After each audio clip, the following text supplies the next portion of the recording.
আসসালামু আলাইকুম। Welcome to my YouTube channel Lova unique fashion. আজ সকাল সকাল শাড়ি নিয়ে বসে পড়লাম শাড়িটা পেন্টিং করার জন্য। শাড়ি পেন্টিং এর আগে শাড়ির পাড় দুইটা সেলাই করে নিলাম, যাতে শাড়ির সুতাগুলো বের না হয় আর শাড়িটা নষ্ট না হয়। নকশিপার শাড়িতে আজ পেন্টিং করব। নকশিপার শাড়িতে অ্যাক্রিলিক কালার দিয়ে চেরি ফুলের ডিজাইনে করেছি শাড়িটি। আমি কাস্টমাইজ ডিজাইনের কাজ করি। আপনাদের পছন্দ মতো নিজেকে সাজাতে নিজের পছন্দের sari, Punjabi, baby dress order করতে পারেন।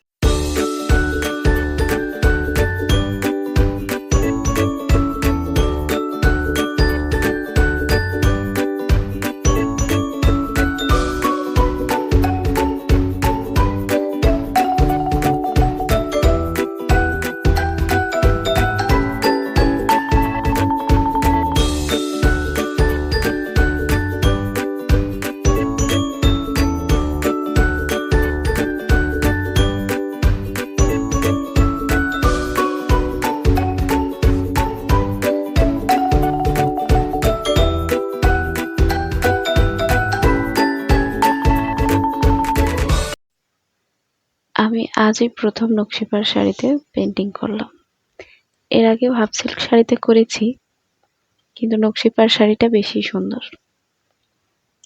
কাজও যেমন ফোটে, দেখতে অনেকটা সুন্দর লাগে। তারপর শাড়িকে আরো আকর্ষণীয় করে তুলতে সুতি লাচ্ছি সুতা দিয়ে আমি কয়েকটি টার্সেল তৈরি করে নিলাম। টার্সেলগুলো সুই সুতার সাহায্যে শাড়ির আঁচলের দিকে আটকে দিলাম। টার্সেলগুলো নিজের খেয়াল খুশি মতো বানিয়েছি।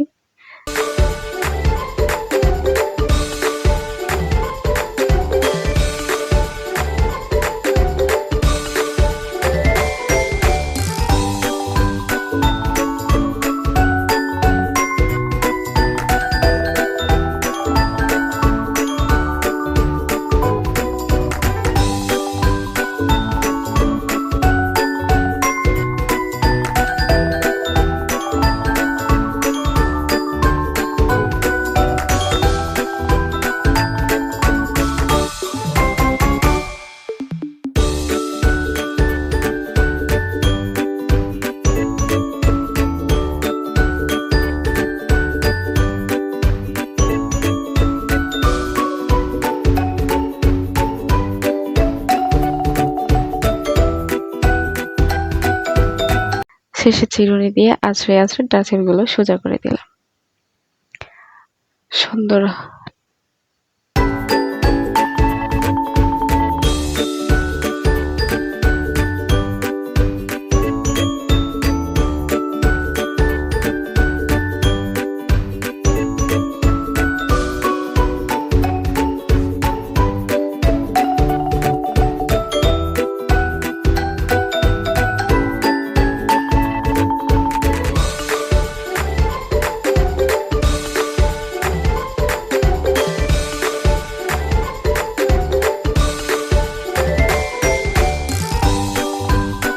এরপর আমার সব কাজ শেষ। এবার শাড়ির ফাইনাল লুক। তারপরে কাজ হলো শাড়ি ডেলিভারি করা। আমার ছোট্ট বিজনেস, তাই আমি একাই সবকিছু করি। আমি একাই কারিগর, একাই ট্রেলার, একাই ডেলিভারি ম্যান।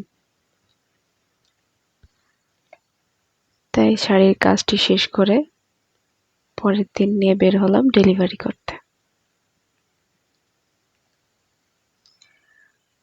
যখন কাস্টমারের পছন্দ মতো কাজটা করে তার হাতে তার শখের জিনিসটা তুলে দিতে পারি, তখন অসম্ভব ভালো লাগা কাজ করে। এই ভালো লাগাটা কোনো ভাষা দিয়ে প্রকাশ করা যায় না। আর যত কষ্টই হোক, কাস্টমারের যদি কাজটি পছন্দ হয়, তখন সেই কষ্টের কথা আর মনে থাকে না। খুব ভালো লাগে তখন যে না, আমি সফল হয়েছি।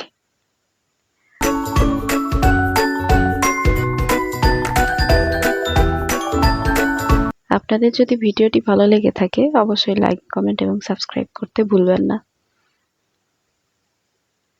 আজকের মতো এখানে বিদায় নিচ্ছি। পরের ভিডিওতে আবার দেখা হবে।